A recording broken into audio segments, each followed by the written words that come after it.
Hey, on Down the Road Productions here. So this episode we're talking the clutchless speed shifter on the Rocket 3 GT, also installable on the Rocket R model. So let's get into this.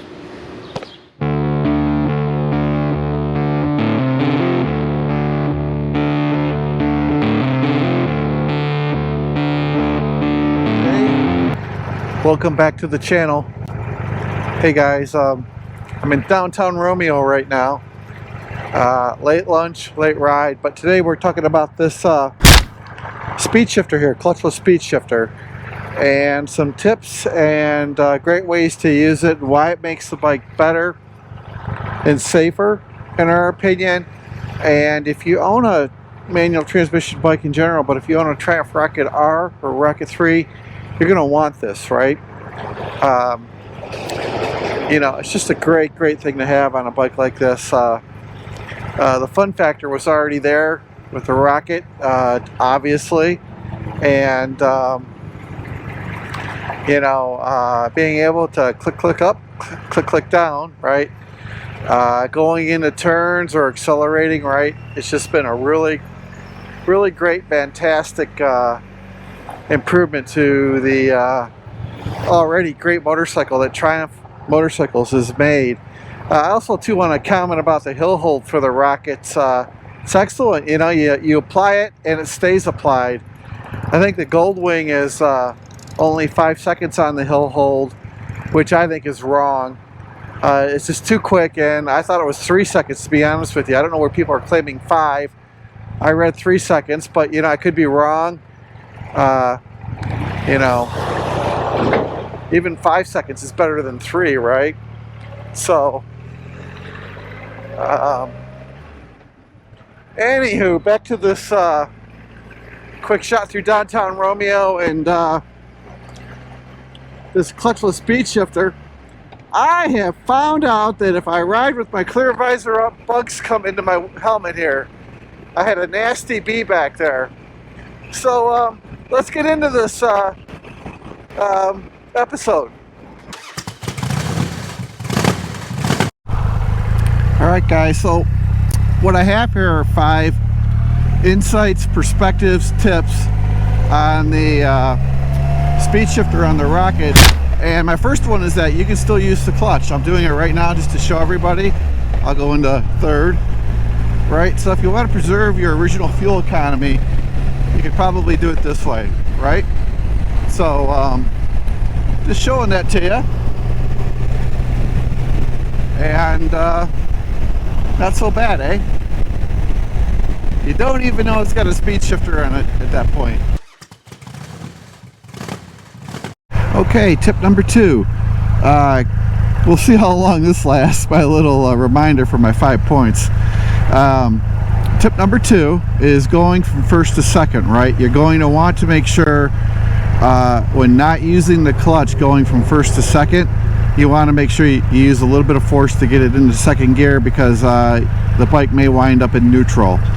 So it has happened to me a few times, and you know, just know that if you're going to clutchless shift from first to second gear, just use a little bit of extra force going from first to second, and I'll demonstrate right now.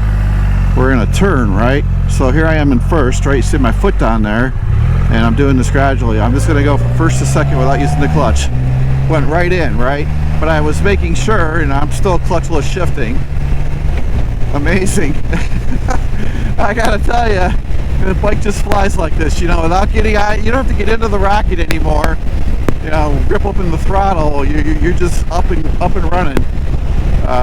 Pretty cool feeling. But so just remember, you know, that 1-2 clutchless shift, right? That you want to use a little bit of extra force with your left foot going into that second gear if you are not going to use your clutch. And you know, I tend to, you know, be gentle with my bikes, you know, and take good care of them. So don't panic if the bike goes into neutral, right?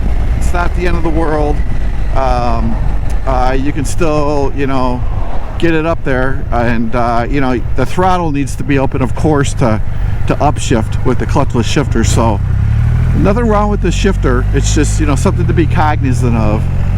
And okay, on to point 3. Okay, point 3. So, you know, you've heard me talk about how this improves the rocket in turns, and I'll show you, because you know, you don't have to work your clutch to downshift to keep your control going through a turn. And I'm just going to demonstrate this for everybody on this Rocket 3 GT. So here we're coming up to a 25-mile-an-hour sweeper twisty turn. I'm actually doing 50, right? And the Rocket can handle this. So I've already downshifted once, right? And I'm just flying through here. And I downshifted again. I'll go back up. And these are examples of how you can keep better control of your bike. Obviously, you can still use the clutch like this, right? I'm using the clutch now, and then easily roll into it with the friction zone. So depending on your riding skill, I like the option of being able to just downshift like that very quickly. I think that improves your safety in a turn. It reduces reaction time to avoid an obstacle or danger in the road. So that was number 3, another advantage to or tip perspective on why to have the clutchless speed shifter installed on your Rocket 3 or Rocket 3 GT.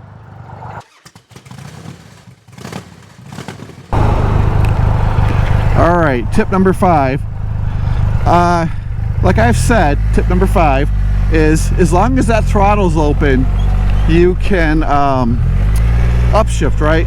So if the throttle's barely open, it may be notchy going up the gears. You have to open up that throttle a bit, and it's a smooth shift.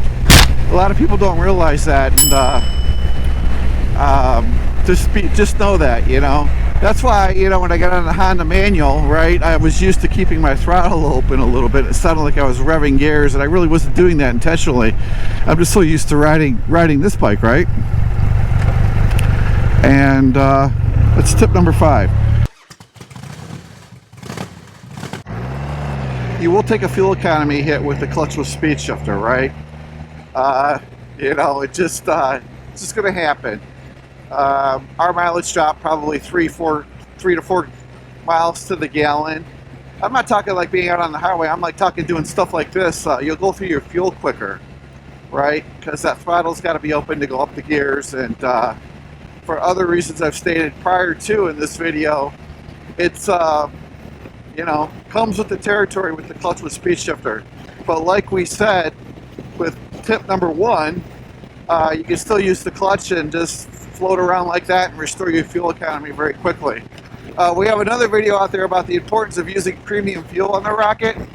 Let me tell you that that's the magic bullet for the Rocket. The bike runs its best on premium fuel. You'll get your best fuel economy, your best throttle response. And that higher octane, I think, is just better for the engine. Don't ever fall for, you know, 87 octane is just the same as 93 octane. That's not true. A lot of people wreck their cars that are designed to run on premium by using 87 octane to save money, and then they have major engine problems. I've seen it with other cars. Not that I've owned, but that other people have owned. So, you know, premium fuel will give you the best ownership experience with the Rocket R and Rocket 3 GT. So those are the top 5 tips.